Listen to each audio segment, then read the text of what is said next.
जान चाटा छोला खइबै मेलावा में एके साथे हाथा जोड़ी घुमाबै ना। जान चाटा छोला खइबै संगहि ना बादा घूरे जइबै ना।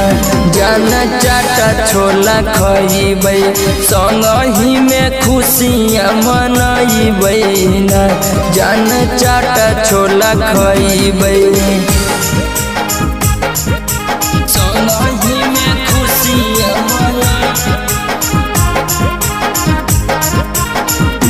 जान चाटा छोला खइबै संगहि में खुशियाँ मनइबै। जान चाटा छोला खइबै अगे मेलावा में दुर्गा मैया के दर्शन करबै ना। जान मैया के मनइबै अगे मेलावा में दुर्गा मैया के दर्शन करबै ना।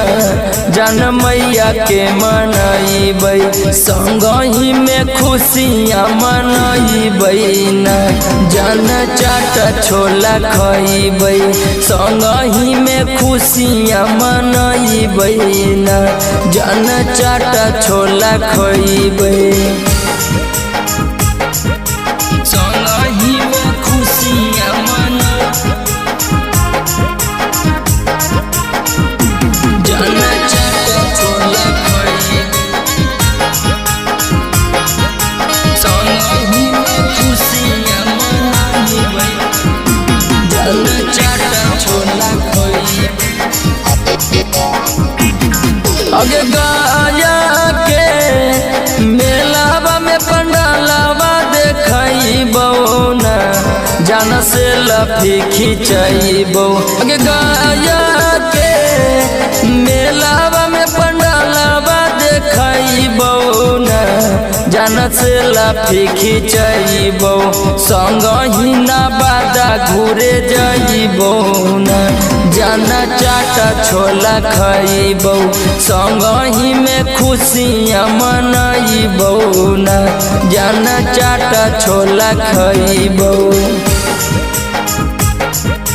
संगहि में खुशियाँ मनइबौ। जान चाटा छोला खइबौ संगहि में खुशियाँ मनइबै। जान चाटा छोला अगे हीरा मनोज किनके देतौ तोरा अब झूलनिया ना। जान मानी ले बचनिया सोना तो यादव किनके देतौ तोरा अब झूलनिया ना। जान मानी ले बचनिया संगहि से पूरा घूरे जइबै ना। जान चाटा छोला खइबै संगहि में गया घूरे जइबै ना। जान चाटा छोला खइबै।